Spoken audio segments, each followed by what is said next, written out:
It's time for the Northwoods Cooking Show.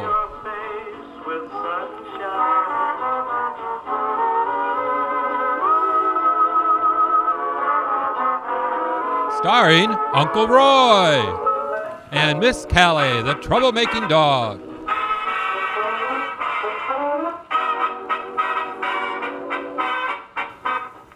Hi, and welcome to the Northwoods Cooking Show.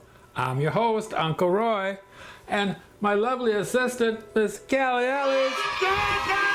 Oh, Callie Ellis, come here. Come here. Callie, come here. Oh, she's napping on the couch. It's storming out. Oh, she gets scared in the storms. Come here. Hurry up. We got a shower to do. Come on. Oh, get in positions. Yeah. Come on. Oh. Come on. Say hello to everybody. Hello. Oh, you're just so tired. Yeah. Quit. Well, today's episode, we're going to be canning tomatoes, and this is called the Minnesota Tomato Mixture. Back in Wisconsin, we call it stew tomatoes. But this is the recipe I got off the internet from the University of Minnesota. So these are going to be safe and an easy way of canning your tomatoes. And there's some new twists that I've learned too in canning tomatoes that I've never knew before. And what we're going to do is put these in pint jars. And first of all, we're going to have our selection of tomatoes. Now it's stewed tomatoes. And what that means, it's tomatoes mixed in with onions, green pepper, and celery in a exact amount ratio. So you don't want to change this recipe. According to the university, you got to have the exact measurements, because if you throw it off, you're going to have too much acidity into your tomatoes. The recipe won't turn out correctly, and you could get botulism or food poisoning from the different ingredients if you don't have them done correctly, because they just won't can properly. So this is the way it goes. Now with your tomatoes, you can use any kind of tomatoes you want. And what I like to do when making my stewed tomatoes, it's whatever you have left over in the gardens from after you're making your salsas and your spaghetti sauces and anything else that you make out of tomatoes. So whatever you have left over in your garden is the best thing to do. You don't know what to do with them, is to can them. You can can them whole, which we did already, or you can make stewed tomatoes. And the stewed tomatoes are great because once they're canned in your jar, you got them all winter long. You can whip together hot dishes, soups, chilies, spaghetti sauces, and we're going to be making some of those recipes too that are tested and approved by the state of, from the University of Minnesota. So they're good and for you, and they're healthy, and they're safe. And so what I have here for combination, I have some early tomatoes that will. They're early tomatoes is what they're called, but they grew late. And we have some Romas, so this can give it a much healthier, heartier sauce, make it much thicker. And I even got some, these are German heirloom tomatoes. And these are going to give it a wonderful flavor. And what we're going to do first is want to examine your tomatoes, make sure there's no blemishes, no bruising, and you don't want to can tomatoes that were on frozen vines either. Anyway, so we just take our tomatoes and we're just going to dump these in our boiling water. What we want to do is peel them, so we're just going to stick them in there and wait until the skin starts to crack. Once that does, then we'll take them out and we'll put them in our sink of cold water. And we just let those rest, so then we can take and peel them. So we'll let these sit just a few minutes, and while that's going down, on the plate here I have a half a cup of diced green pepper, a half cup of diced onion, and 1 cup of diced celery. Okay, now we got all the tomatoes cut up and peeled. You take out the core and quarter these and peel them also. Now we're going to take and reheat these up on the stove. We want to bring these back to a boil, and then we're going to simmer these for 10 minutes.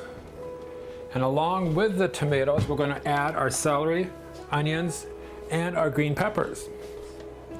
And also, my jars are in the pressure cooker right now. I don't have it sealed, but I have them filled with water. And then I'll just take and empty out the water when we're getting ready to can. This way they're hot and ready to go, so they're sanitized. And I just got the cover on loosely. You don't want to close it yet because it's going to build up the pressure. So just have it on loosely. Don't even put the locks together because it's going to cause a semi-seal, and then when you open it, you're going to explode and get hot steam burns all over it. Now also, because it's a fruit, technically tomato is a fruit, we need to use the fruit fresh, or another name for it is the citric acid. And for each pint jar of tomatoes, you want to put in 1/4 teaspoon of citric acid and a 1/2 teaspoon of canning salt. Now, you know what me, and I always use kosher salt, but in canning we have to use canning salt because it doesn't have the iodine in it, and kosher salt doesn't either, but kosher salt will make your liquid cloudy. So you want to use canning salt when you're doing canning in the jars.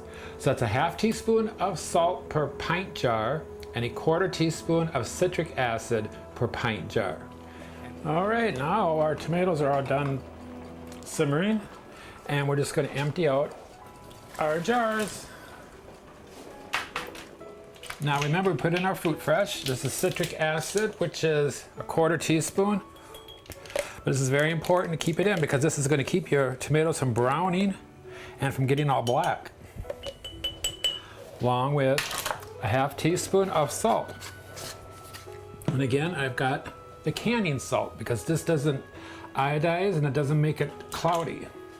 And now we just take and just pour our stewed tomatoes into each of the jars. And we just fill up to a 1/2 inch from the top of the jar. And so this was 12 cups of tomatoes that were peeled and quartered. I don't know if I mentioned that or not. And then it was 1 cup of diced onion, 1/2 cup of diced green pepper, and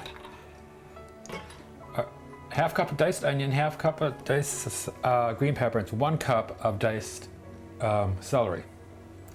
And it's 12 cups of peeled, core, and quartered tomatoes. And if you have the plastic wand, you can stick that down in and around the edge, and that gets rid of any air bubbles.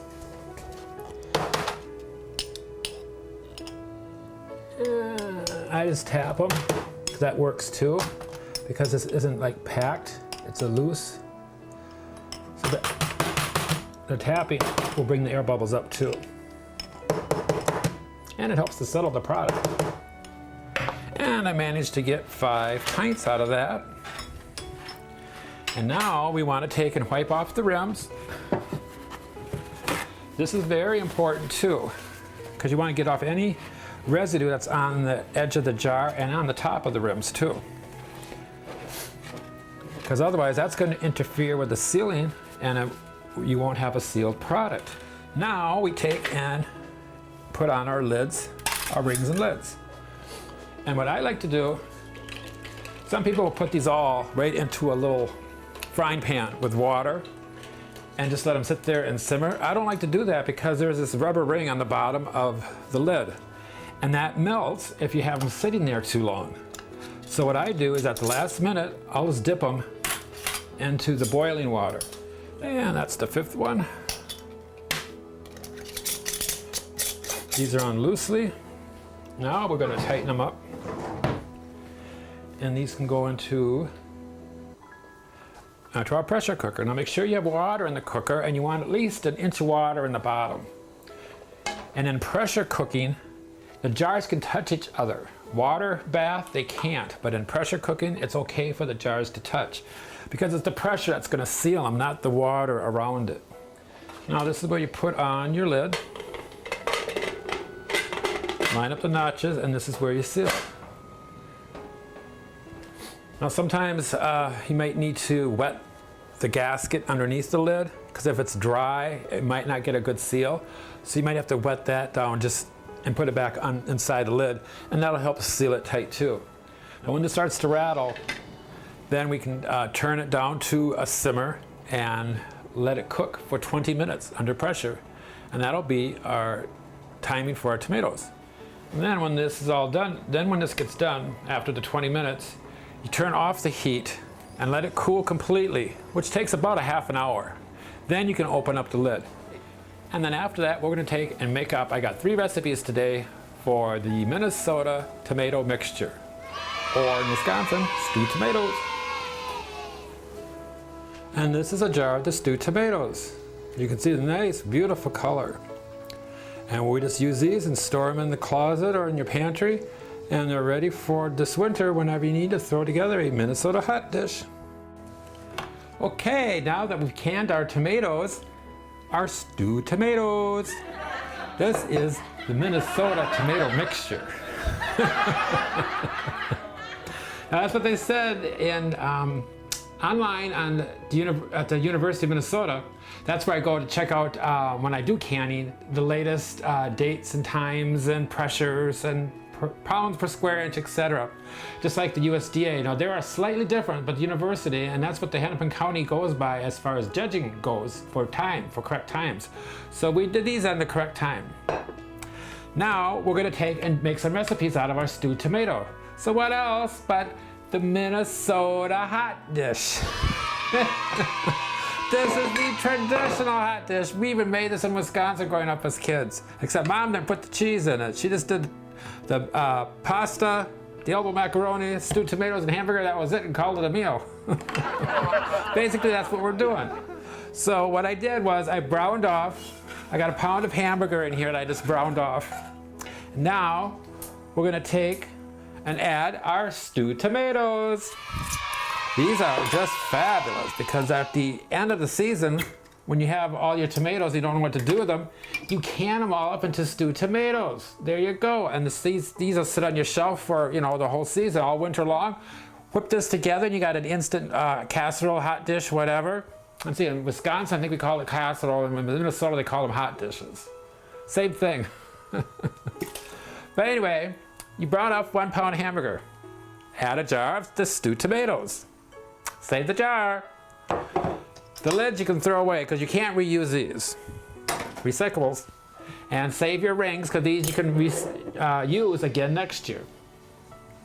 Now we just take and bring this to a boil. And once it comes to a boil, we let it boil for 10 minutes. You don't want to boil it dry, so you want to, you know, put that on a little bit lower heat. But that's it. Bring this to a boil and then we'll continue on. Okay, now be careful not to have this on too high of a heat because you don't want to take and burn it. So you want to have like a medium to medium low heat when it comes to a boil. And when you boil it for the 10 minutes, your moisture is going to all evaporate. So you might even be done sooner than that. You just don't want it to burn, so you don't want it all the completely moisture.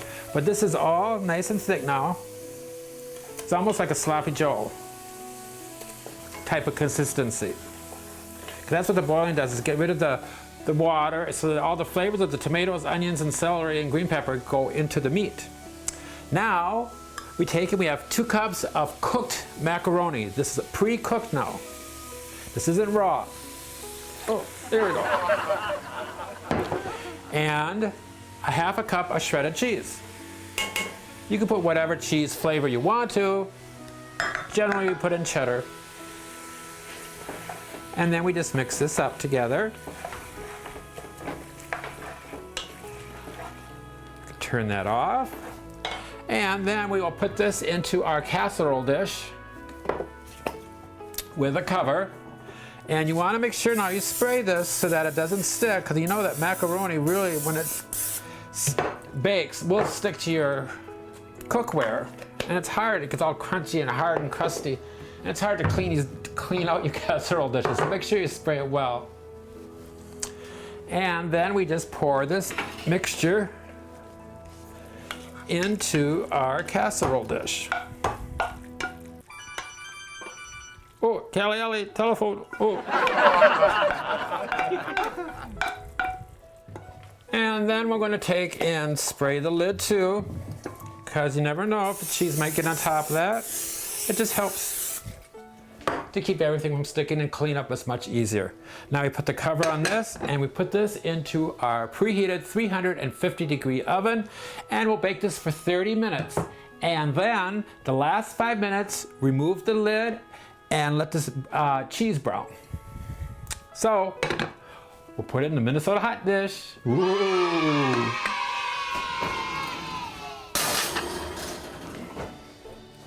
Okay, now for our next recipe.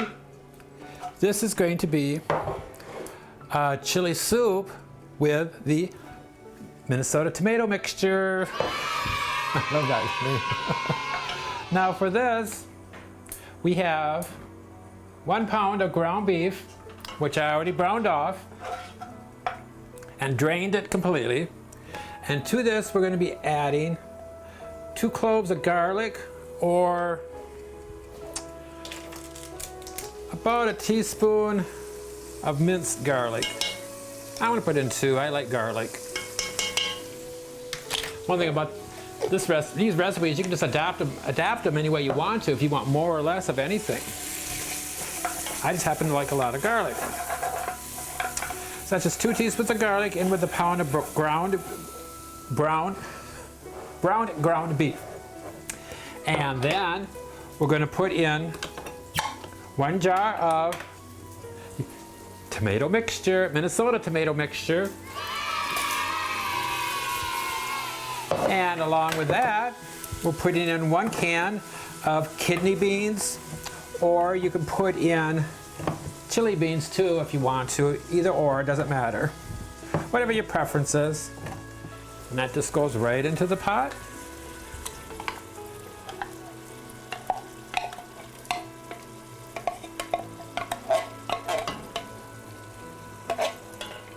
Recyclables.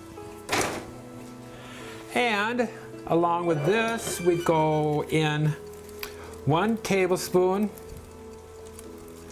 of chili powder. Now I got this chili powder when I was down in Phoenix. This is a California chili powder. It's really, really good. Has a smoky flavor to it.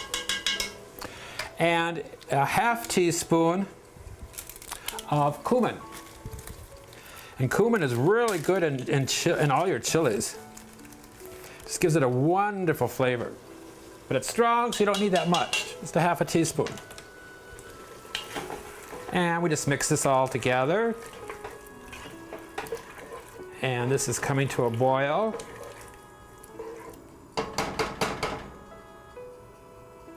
And then we just turn this down. And we let this simmer for 15 minutes. And this will be our chili with the Minnesota tomato mixture.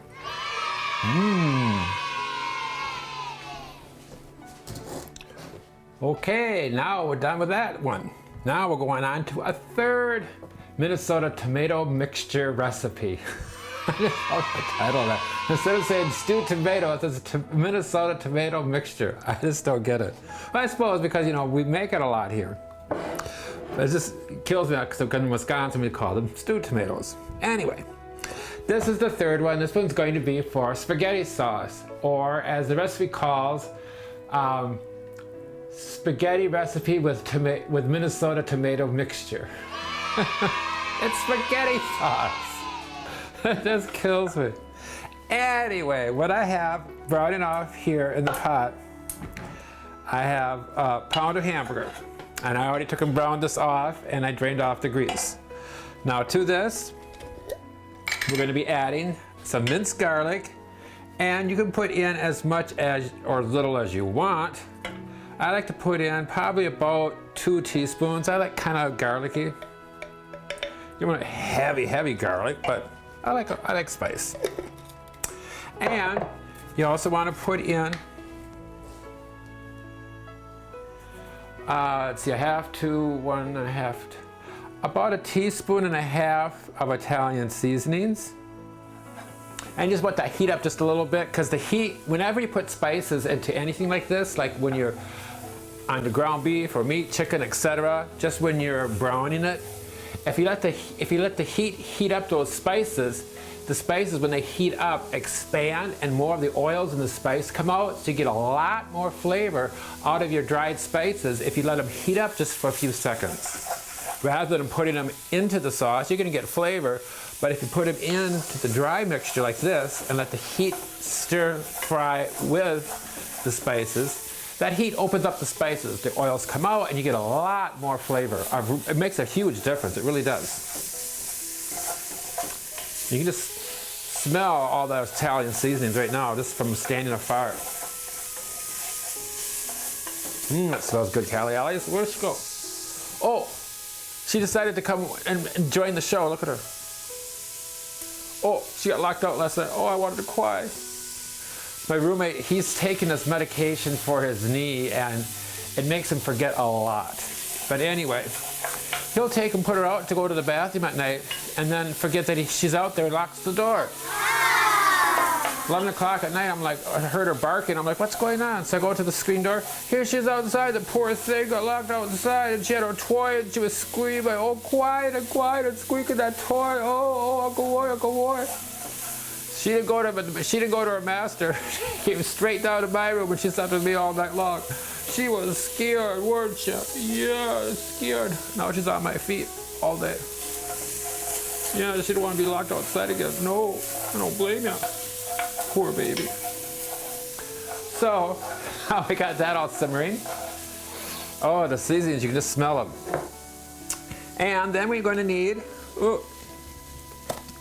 kosher salt. You want to make about a half a teaspoon. And 1 jar, or the 1 pint, 2 cups of the Minnesota tomato mixture. And you want 1 cup of tomato sauce. And this here is my own home canned my tomato sauce too, that I had from last year. Now we just bring this whole mixture to a boil. And then we'll let it simmer for 15 minutes. And this you just pour over top your cooked spaghetti. That simple. And what I'm going to do is, because this is a lot of liquid, but that's the way they make them.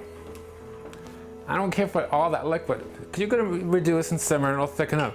But I'm going to add a can of tomato paste to this too, because I want a more thicker, richer sauce. I don't like that watery flavor and sauce.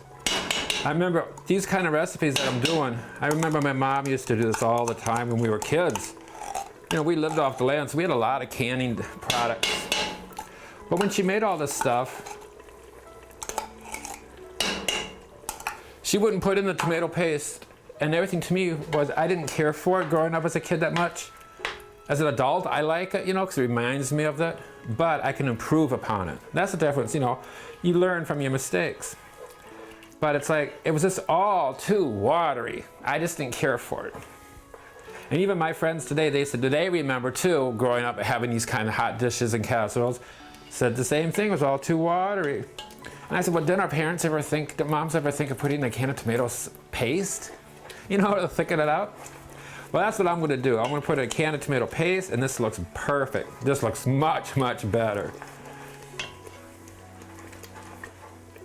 And you can see that this is more of a thicker sauce now. It's not as watery as what it was. Ooh, this is coming to boil. So now we're going to turn this down. And we'll just let this simmer for 15 minutes so all the flavors can be absorbed and thicken up on its own. And then we'll just cook off our pasta. See, now I'm making the spaghettis now. This Callie, I gotta watch in case I drop a sample. You never know. Oh. Okay, now we have all 3 of the Minnesota tomato mixture recipes. Woohoo! Now we're gonna put on our spaghetti sauce on top of the spaghetti. See how nice and thick that is? Ooh.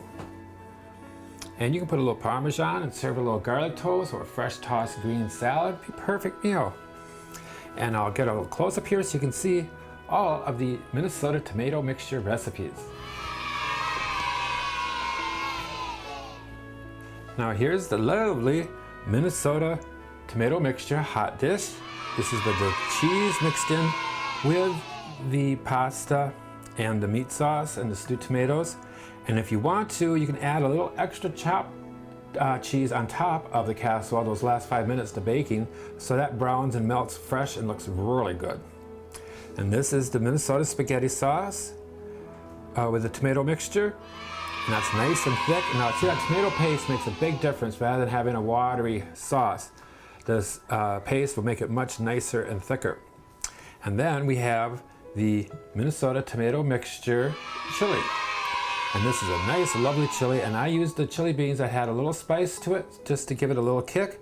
And you can put a little dollop of sour cream and cheese, and you get a wonderful meal.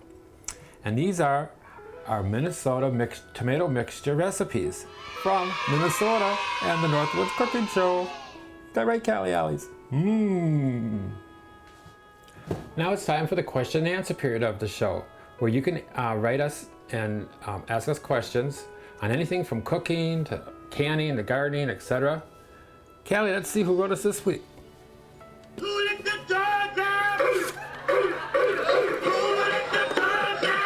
Oh. We're gonna get in positions. Yeah. Turn around. Yeah. Oh, yeah. It's a pretty. Oh, yeah. That's something.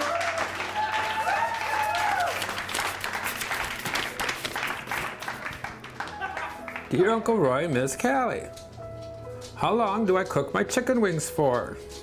Signed, Lisa of Osseo, Minnesota. Well, thanks, Lisa.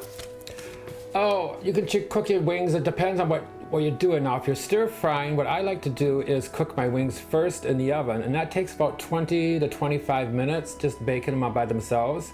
And then I'll put them in the frying pan and then stir fry and add my sauce to it, whether it be like teriyaki or oyster sauce or hoisin sauce, and then stir fry those. It gives a wonderful flavor. But to bake them in the oven, it takes about 20 to 25 minutes. You can also take and what I like to do too, if I have the time, is I'll deep fry them.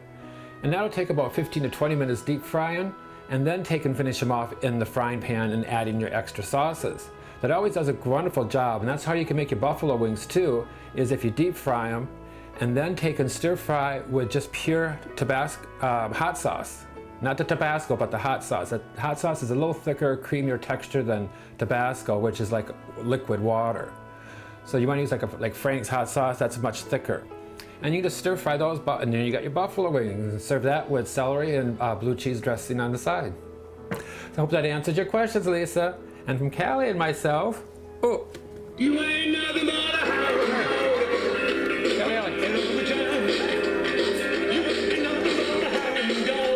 Callie, yeah.